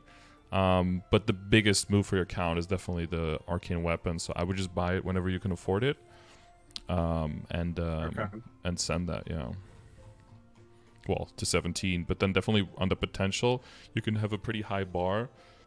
Like 2-line attack, 1-line boss is probably what I would aim for, and then for the for the flame on it, like a tier 6 with some bonus stuff. Usually one of my first questions is how familiar are you with the commands and everything, but we completely skipped over that. But you've seen the sessions, right? So seen a bunch of these. Yeah, I've seen all this stuff. Yeah. So, you know, you'd be like here, weapon, so you look for tier 6 plus or tier 7. Yeah, we're working towards that AK, ID, boss, that's all good. Stat. Oh, how much stat were you now? Is it like mid-30s? Like 38k. 38, okay, yeah. Almost 39 or something like that. Yeah, it's going to be finishing up those 21s and finishing up some of the potentials. You're going to be able to pull a lot of stat out of your ass, especially once you go into arcanes. And it's going to seem really weird that you're like not even at arcanes, but that like 19 arcanes is going to be pretty quickly like the next upgrade. That feels probably pretty awkward. But yeah, that's just how it goes. Slow with the arcanes. Mm-hmm. Yeah, it's also weird if you have an older account and you were just barely doing the bosses, and now people who were like way lower levels suddenly already have like 3 pieces when you still had to gather all the droplets from monsters. It's such a mindfuck when you're coming back to that. Yeah. I mean, it was back then, you know, someone started running those bosses like a month after you and got lucky with drops and suddenly has 4 pieces and you're still on 1 or on 0. But yeah, it's even weirder if someone just has like 3 pieces on their second week or something and you're like months in and you still haven't gotten one. It's just weird situation. Yeah, I didn't teach myself Lucid and Will for a long time. Will was a nightmare for me. Part 2 was just like the healing. I just did not understand where to stand. When it was like cracked or uncracked, like just like the character placement was really hard for me. Yeah, the one thing is like you have to kind of get used to the rhythm. There's not an exact location where they are, but it's like, you know, pretty approximate. After a while, you know, pretty much. But still, you can get surprised. Sometimes the third one is like way closer or way further than the second one. You're like, oh. But then you learn to adjust. You know, like your baseline for like what you're used to gets way higher, so the amount of exceptions just goes down. You know, you don't use your iframe on everything, so if something weird does happen, you can always iframe. Stuff like that just eliminates the amount of mistakes that you can possibly make, because the amount of oh fuck situations, as I like to refer to them, just goes down, right? So that your iframe, your escape button, just stays available more, so that whenever there is still an oh fuck situation, there's always an iframe available. And that's exactly how Black Mage will be as well. In the beginning, it's going to be like, I can't do anything, like everything just kills me and hits me, I can't move anywhere, this is ridiculous. But slowly you start prioritizing between like, oh, these skills give this color curse, so if I already have this color curse, that's pretty safe, right? I have to avoid these other attacks, which are these other color curse, because I can't be double cursed. And then you start prioritizing like, these hits are very important, these are not. And I think that's the same thing with normal will to hard will, where in normal will, you know, you just always spam your moonlight and you don't give a fuck. But in a hard will, if you get hit by a single attack, it pauses your moonlight. You get hit by those little pink things, it reduces your moonlight. You're like, well, now I can't switch to the other dimension, now I die, oh, now we fail a test, now we lose 2 minutes. It's like cascade of failure kind of thing. And with will 2 positioning, a lot of it is like getting pushed into webs. So you look at like, okay, where is he standing? If he's standing in the middle and I'm standing in between him and the side, I'm within range of him, he can push me into the web. So if he's in the middle, you got to be on top of him in the middle. What I like to do a lot is look at his animation and just up jump over the attack and then just keep attacking. Because if you do it too late or too early and he smacks you through the corner of the map, but he smacks you through the webs and you don't get hit. The only thing that really hit you is like the legs that were coming down. And that's probably the one that gets me the most, is like the double legs, right? If there's like 3 next to each other and you get hit by 2 of them at the same time, that's brutal. But most of the other stuff I'm okay with dodging now, yeah. But it depends on your party, right? If your party just goes in, binds, bursts, then there's very little that you have to really be worried about. It's all about just test managing and timing that you don't combine it with webs, because that could be a shit show for a newer person to be like, how do I get through this web? Well, you don't. We're fucked. And yeah, as you go to higher level bosses, the previous ones start feeling easier too. I don't know if you've had that same experience. Oh yeah. I can do like CRA on pretty weak characters now, just from, you know what they're gonna do, right? There's only like 2 or 3 options. You're prepared for all of them, and it's And it was the same thing for me. So for Will was also just a lot in the beginning. As you get better at it, you're like, I guess I'm okay. And then Hard Lotus was still like, I was dying out sometimes, Hard Lotus, even duoing. But once you start doing Black Mage practice, your brain has to be just on such another level for like phase 3 to just try to comprehend all the shit that's going on. Going back from that, even just failing at Black Mage, but then going back to Hard Lotus, it's like I had like a full minute to respond to every single thing that Lotus was throwing at me. It was just so slow, there was like nothing going on, and it made Lotus so much easier in comparison. So sometimes you just have to turn it up to a 12 so you can so you can handle it at a 9, you know? Yeah, no, that makes sense. So hopefully you'll have that experience as well, that by comparison the other stuff will start falling into place more. Cool, range stuff, weapon, yeah, I'm just gonna scroll through things again, but are there any pieces where you're like completely, at this point, you're just not sure, do you need to work on the flame? No, I guess I just wasn't sure where to start. Mm-hmm. Yeah, start weapon. One thing you could do, depending on your money, if you get an armor box and you have 17 armors, you can just try to tap 1 star at a time in the moment, not wait for events, right? Because, again, just like with the Dineros and with the Gollux coins, you now have a universal backup. That's a lot of value. Because if something goes to 18, you basically were able to do that free, because now you can do another one to 18 as well. As soon as something booms, you get that replacement and you get it back up to 17. Again, that's going to be pricey, right? It might be something like 4.5, 6 bill if you're unlucky. Some people maybe spend up to 10, right? But as long as it doesn't boom, and up to 19 is pretty low risk, that's a good possible upgrade, because there's plenty of people who just got all their stuff from 17 to 19 off of like 1 backup because it was still a box, and that could be worth more than waiting for an event. But okay. Yeah, so part of that is going to be building up your money, building up some bossing mules to get that regular income, so that when a box comes, you can materialize that potential gain from it.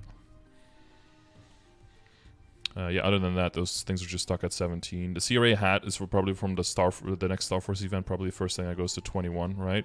And then depending on your backups, probably like Bubbly Belt priority, then maybe you already have the pendant, so depending on how you are doing with Dominator, if you've got a Dominator Transpose, you've got the Sweetwater, you've got the Dineros, then that frees up the 21 Dominator, right? So then that can go into the Superior Pendant. But I'd probably be okay if after the next event you're sitting at like, even if the hat stays at 21, but probably just at 21, 22 the rest of your CRA, right? Try to get Arcanes to 19, get all the sweeter water stuff transposed, ideally up to 21, but probably up to 19, into Twilight Mark, and then depending on Slime Ring, if you've gotten one, and how the other stuff goes, but probably Superior Ring at 20 star transferred, right? Superior Pendant 20 star and transferred, and the hopefully the earring and the belt as well, just all at 20 star transferred, and then kind of looking at where do you have the backups, how many rings do you how many coins do you have, and how does that allow you to push beyond that point. But yeah, I'd rather have you be like a whole bunch of 19s and 20s and then a few 21 and a few 22 than like 4 more 22s and everything else 17. Because it's going to look better and some things are going to feel more finished, but overall you're going to be weaker. Okay. No, that makes sense. Don't underestimate the 19 and 20 stars, because character with 19 and 20 star can definitely hit like Black Mage damage requirements, and then slowly over time, you know, with levels, you can make up a whole lot of final damage. With hands, you can make up even more final damage almost. And then once the events come around again, you've had more backups, right? Because like you're feeling, if you have that patience, then make time your friend there instead of your enemy. For a lot of people, the time in between events is their enemy because they just want to tap, they want to spend. But if you're more patient, the time is your friend because it gives you more time to get more backups, and then there's lower risk upgrades that you can make as a result. Yeah, I'm pretty patient when it comes to this game. I've been playing for too long to rush anything. I mean, just by the potential of your weapon, I can tell you're one of the more patient people in the world. Like a Dual Blader with a magic attack per 10 character level +1 on the top line. Like, if you can actually just train while knowing that that's your potential, then yeah, you have to be like upper echelon patients for sure. Well, I just kept saying, I was like, oh no, it's fine. I'm gonna get my weapon soon. It's fine. I'm gonna get my Yeah, weapon like, soon. Like copium, you know what I yeah, mean? yeah, full extra canister of copium next to your desk. Like, the weapon is coming. It's coming soon, guys. There's no need to roll over this potential Yes. 6 attack. Soon. I've got my potent Soon. Magnus Yeah. 6 attack on there. The really cool thing is though, if you kill a boss and people are like, "Oh, that's pretty nice," and you're like, "Yeah, this is my weapon," people are like, "What the fuck?" Not that it's like the worst weapon in the world, but there's definitely progress to be made on there. But again, Right. Yeah. No. if you're close to the I know weapon, it's I would just bad. buy it, get it over with, and start Yeah. sending I'm on just it. haven't. I just couldn't justify like spending a whole bunch of money. I guess I could just Mhm. like 2-line attack it and then leave that for Yeah, but now. if you could do what you can do, better to save that money, go for the next big jump, and little steps are very good early on, but the further you go, the more you want to take hops or jumps in your upgrades. It'll Right. just Yeah. save you so much money in the long run. Yeah. Yeah. As for yeah, we talked about potential stuff. So as for flames, I would say like a weapon. Weapon is high priority, and anything you're going to transpose, so possibly the Dominator coming up. Past that, all of your priorities is just highest level stuff. So that's going to stay, right? That's well, actually, if you transfer hammer, the flame stays as well, but just higher level stuff. So it's basically just going to be arcanes and just slowly pushing them up. And you can use the progression grid, like look at the flame values here, right? Sky's the limit on arcanes, obviously, but I think starting off with like around a 125 is a good idea. And then once you start getting into the ballpark of like high 130s, like low 140s, that's probably when you can start weaning off of those and start focusing more on a little bit on the other ones. Maybe back onto the CRA, getting all of them over 100. I didn't check exactly how high those are. Yeah, like for the hat, right? Like there's definitely still some progress to make. Like trying to get a little bit over 100 on those. The top's closer. Yeah, the top's where you want it. Yeah, top's really good actually. Okay. Yeah, and all stat is a little bit higher for you, right? So that gives you Yes. a little bit more capabilities of hitting those benchmarks as well. And then once that is good, then you can slowly start working on the superiors. Which it's always a great time. But see, you got like 12 luck on the pendant, so there's some space there. But that would be general priority. But don't worry about like spending billions and billions and billions on flames until everything is like at least 21 star and 2.5 line, or like going towards 3 lines. Then you can start working on flames. Most of it is going to be what you get from bosses or event shops, basically. Okay.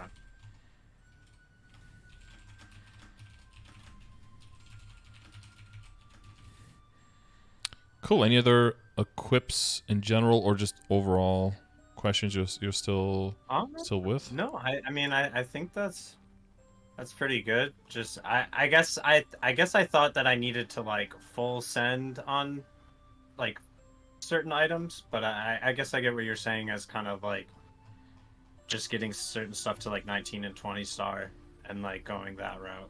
I would fully let it depend on how you're feeling right now. If you're feeling really weak, I think it's okay to like spend 30 bill in the next week. I think that's okay. By the time Shining Star Force comes out, if you make it so that your bossing mules, get up to speed, and give you that income, you kind of do the maths. You're like, okay, I'm making about, like, I don't know, just random number out there, like 8 bill a week or something. It's like 30 a month. A little bit more, we've got like 4 more months. It's 120 bill. It's a whole bunch of money to spend, right? So whether you have 180 then or you have 140 then, that could be okay spending like 30 or 40 now. But yeah, I would just say like for the weapon, that's definitely somewhere where you can dump a whole bunch of money. I mean, I did talk about like getting a good flame on it and probably getting like 2-line attack, 1-line boss. That's if you add all of that up, that's and then the star forcing on it itself. That can very easily get you to around that 30 to 35 bill mark, I think, before you get that guaranteed. But, maybe you hit like 2-line boss, 1-line attack, or a line boss, a line attack, a line of IED, or a line of stat, or a combination like that, and you're like, this is okay too. This is already a big upgrade. Maybe I'll wait until the cube sale or something to like max send, if we ever get those again. It's also another question mark. I don't know what they're going to do with cubes since we get new cubes. So, So it's just that there's options. If you make money, then you're ready for the options, and now you're familiar with the options and the general path, and now you get to put 2 and 2 together. And whenever there's an event, it's not going to be like, oh shit, there's an event. What do I do now? But now in your head, you'll have like, oh, these are the possible steps. Look at the amount of backups you have. Oh, this is the priority, and then you just start sending. And as soon as you feel maybe it's too risky, again, you can always backtrack to the calculators as well, right? You can be like, oh, I want to make this upgrade, check it, throw it into the calculator. How much is it going to cost on average? Oh, it's going to cost 30 bill on average, and I have 35. Maybe that's a little bit too yikesy. Or it's like, oh, it's only a 15 bill, and I have more than 30. Like, this is, yeah, this should be low risk, so I'm going to do it. But then that gives you an idea as well of like, oh, I'm dropping below this amount of money, and I still don't have it. Maybe now it's the time to cut my losses, sell for something that's maybe a little bit worse, but not too much worse. And then just wait for the next event to make sure that, you know, you don't potentially ruin your item, right? Right. You know where to find the calculators and everything? Yeah. It's just sometimes it just reminded me that like the hyperstat calculator always kind of comes up with weird results for me, and like yeah, I saw the 14 and the it always wants me to pump like my IED way higher. Yeah, like, I don't know, like the hyperstat calculator's always been weird for me. I think past a certain point, like specifically past the 260s, I think it's pretty standard to just get like level 10 on all the things. Because even though you might think like, oh, I already have 93 IED, you have a lot of, it's all about functional IED, right? So if like, for you, like 90% of your damage is dealt between either 30% extra IED, 30 and 20, 30 and 20 and 30, or 100 flat extra IED, that means that overall your functional IED is almost at all times like 3 to 4% higher than what your stat window shows. Of course, the higher you go, the lower that relative percentage is. But you know what I mean, right? It's always going to be like almost half of what you're missing extra. So your functional ID right now is probably, I've had to guess, probably around like 96.5 or something. So what you want to look at here is that functional IED. So what you can almost do is add like an extra layer of 30% or even like 40% onto what you're using. But the other thing is, as soon as you switch your familiar to boss damage familiar, boom, it's immediately hyperstats boosting, right? Because that damage up to 14 is pretty expensive now. One level out of boss damage could probably get your ID to 10 or even to 11 because of the relative cost there. And just don't underestimate the final damage that ID can give, even if you think you have too much. Yeah, I personally never used the hyperstats calculator one myself. I kind of just wing it. But there's like the weaker WSE calculator that you can use. That can give you I have a YouTube video on that, where you can basically, yeah, it's more standardized, like less simple. It's more simple, so it might not take absolutely everything into account, but it's like purely the maths. So you can check here the ID calculator as well. You can just put all of the sources in, so you can add extra lines. So if you have like, oh, like base 30% or something, you just add that, and you'll immediately get like, what is that number going to be? And then you could take that number, put it in here if you want to. So like 95.62 or whatever. And then it'll just show you what you're ending up with. So this is your boss and your damage together. This would be your attack percentage, you know, echo, whatever. But this is all the lines without your WSE, right? And then this will say like these lines on your WSE will give you this much total final damage increase. So attack, boss, IED. And this way you'll also be able to tell like how close are things together. Because a lot of times people will be like, oh, your dual blade, you need to get 9 attack. Or you need to get 8 attack on 1 boss. And that can be true. But maybe 7 attack on 2 boss is something you already have. And it's only like 0.5% final damage under 8 attack on 1 boss. It's technically worse, but it's like so little worse, it's barely detectable. And maybe it'll cost you like an extra 280 bill because of, you know, min-maxing on your WSE is expensive as hell, right? So maybe at that point you could be like, okay, this is totally fine for me. I'm going to circle back to this once I'm like, you know, figuring out what is my 4th character that needs to hold my mesos because I'm just literally drowning in it. Then maybe you could circle back to that. But this can give you an idea, okay? Because even like the 6th highest is 75% final damage here, and the highest here is 75.6, right? But this might be way more easy to get, or might be something that's already close to what you have, or might be way cheaper. So this also gives you a little bit of a options, you know, outcomes. Okay. Yeah, that's nice. Because you ever hear like 6-3 and 0, which some people might say is garbage. That's less than 1% final damage under, 7-2 and 0. Or this 7-2 and 0 with like a different configuration is also like very close. And if you want, you can do like display top 100, so you could just get like 100 outcomes. You can see here like a 5-2-2, which might look like absolute garbage, is actually still really close, And especially if you're more casual, and you see how many configurations there are for this as well, right? So you can already think how many more outs are there, how much exponentially, how much cheaper is this going to be to hit? Your 4-3-2 is even this high up, which looks just disgusting, right? You're right. But as long as every line is doing something, you're going to be pushing your damage, right? Like 702 is still pretty high, but it's lower than a 522. Yeah, lower than a 432. So because sometimes you kind of have to just, oh, here's a 990. Like it's only here. There's only number 68 on this line. Whereas somebody will see a 9 attack, will think like they've struck gold, and someone else with a 5-3 run, like a weapon that's boss ID, and they're like, what are you doing? You need to re-roll that. But that's mathematically actually better. So yeah, again, I can understand that you're sometimes questioning like the calculator, but sometimes you just have to kind of trust them, because there's no way your brain can do any of this. At least mine can't. No. So kind of savant grandmaster chess player who can do like all these things in his head. I think the only other equip I had a specific question on was, so I have a second emblem. Okay. Because I made the character Terrorburn, I think. No, it was like I think it was like the breakthrough event. Okay. Yeah, they did a while ago as well, right? Yeah. And yeah, so you got an emblem like through the event, plus I got one through the story. So is there like any advantage for me to like roll different stuff on each one, or does the other one not matter? I wouldn't say to roll different stuff, but it makes it much more reasonable if you say like, okay, there's an event coming up, but I wanna I wanna roll something. I need to upgrade something to kind of keep the gamble monster at bay, which I have that sometimes. You can say I'm gonna just buy like 4 billion red cubes and just like tap on one of the emblems. And if you make some kind of small upgrade, maybe you replace the all stat with a damage line, for example, or with an IED line, or you roll like a 12-12 attack, something like that.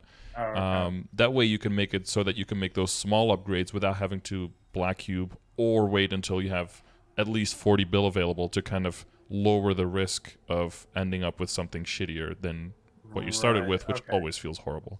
So you have that. That's a good extra value to have. Okay. Yeah, we use it for that, because you're not in a situation where you need like a mobbing and a bossing one, or like a mage where you need a stat one or something as a bishop, right, for longer benediction. So okay, I guess that was my question. So it's class specific. Okay. Yeah, it would be class specific. Yeah. Alrighty. Yeah. Anything else comes to mind? I don't think so. Okay. I think you pretty much covered all of it. Okay, cool. Besides, like, I guess maybe my hat. Yeah, I just was looking past it. Yeah.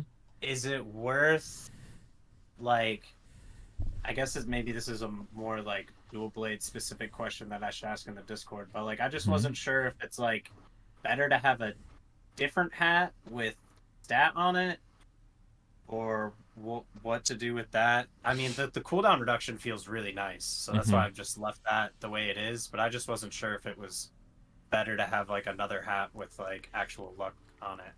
Yeah, where the sweet spot is, that might be a hard one. Or saying like, yeah, like 2-second cooldown.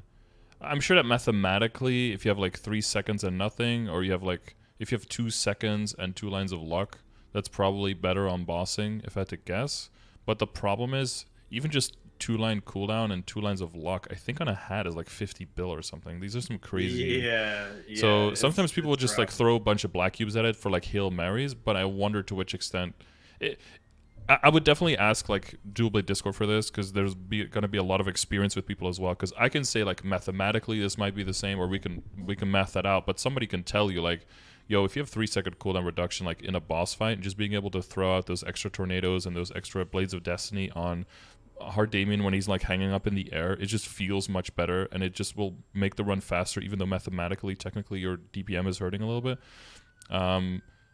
That nuanced difference can tell you way more from someone's experience than just looking at the raw numbers, I think.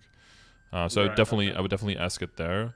But yeah, whenever someone says like go for this or go for this, just the same as when someone says this is best in slot, this is best in slot, or you need 8 lines of this and 1 line of that. I would always go back to the calculator and see like what is the cost of that, and then kind of decide for yourself like maybe second best isn't that bad of an idea, Right. Okay. Maybe that's what my best in slot is. That's maybe realistic, That's what I would do with that. Okay. No, that makes sense. All right, cool. Yeah, well, if anything else comes up that's like big, just hit me up on Discord, or just ask in stream whenever I'm live, which is quite a lot.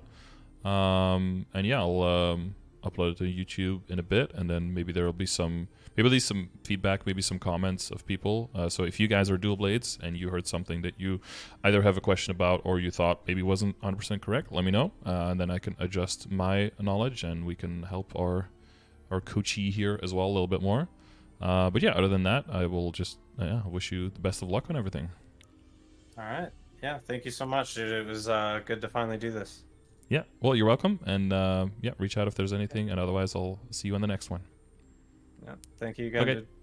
Bye-bye. Peace. Peace. Alrighty. So, hopefully that was educational, or at least entertaining enough for you guys to reach till the end. If you guys are interested in these coaching sessions, check out any of the other videos, or get one for yourself. You can check the description of the video on how to do all that, or !coaching command over there on the Twitch part. These are done live on the stream, so if you want to be in the stream live to witness them or help out, or just be able to spam something in the chat right now and be eternalized in a YouTube video, you can do that. And if you want to use any of the resources I have, you can always just use the commands in the chat. They're available even when I'm offline, when I'm online. And if you have any questions, just find me on Twitch, twitch.tv/Scardor. I stream there every day, quite a few hours. So, overlap for time zones might be hard, but, I still get to go through all of my YouTube comments, and I still get to go through all of my Discord DMs, even though I have like a bunch, around 40 right now, which I'm going to try to get through. But that should all be, should be pretty easy to get a hold of me if you need me for anything. All that being said, yeah, thanks for watching. Hopefully I'll see you on the next one. Oh, don't forget, if you want to win one of these free sessions, one of these sessions for free, because they're usually not free, but if you want to win one for free, make sure to leave a comment saying that you would like to win, and please include your Discord name so I can reach out to you. And I have reached out to last month's, and I think they're both in my DMs on Discord, so there should be some more sessions coming up as well. And yeah, thanks for watching. See you in the next one.